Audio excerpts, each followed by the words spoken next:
In this video, we're going to discuss the concept of drawing conclusions. This is where we break down every piece of information to help us make decisions and uncover logical outcomes.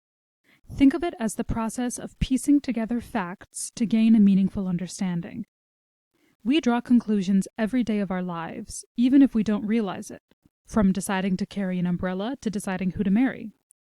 In reading, it's about sorting through the facts, analyzing details, and arriving at a reasonable conclusion. Let's take a look at some concrete examples. Take a minute to pause the video and read the text. Now that you've read the text, let's answer the following question. What can be concluded from the passage about William Shakespeare's impact on language? A. He introduced foreign words into the English language. B. To this day, we still use words coined by Shakespeare. C. Shakespeare coined many new words that are no longer in use. Or D.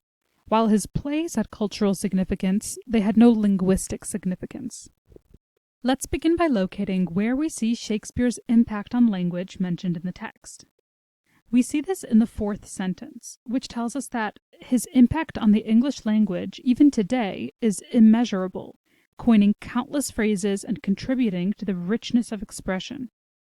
Based on this, we can conclude that not only did Shakespeare coin words that were used during his time, but that we continue to use these words in our daily lives in the 21st century. As the text tells us, Shakespeare coined these words and didn't merely take foreign words to introduce to the English language, A can be marked as incorrect. And because the text specifically tells us that this impact lasted till even today, C can be marked as incorrect, as it suggests that these words are no longer in use. D can be marked as incorrect as well, as it simply implies that there is no linguistic significance to Shakespeare's plays. We are left with B. To this day, we still use words coined by Shakespeare, which perfectly reflects what we saw in the text and can be marked as our final answer. Let's take a look at another example. Based on the passage, what can be concluded about the impact of Shakespeare's plays on education? A. Shakespeare's plays are studied in classrooms, but his poems are not. B. Shakespeare's influence is limited to university courses. C. Shakespeare's plays and poems alike continue to be studied in classrooms worldwide. Or D. Shakespeare's plays were studied by his contemporaries. Let's begin by locating where we see the impact of Shakespeare's plays on education mentioned in the text. We see this in the fifth sentence, which tells us that Shakespeare's legacy persists through the enduring popularity of his works, which are performed globally and studied in classrooms worldwide.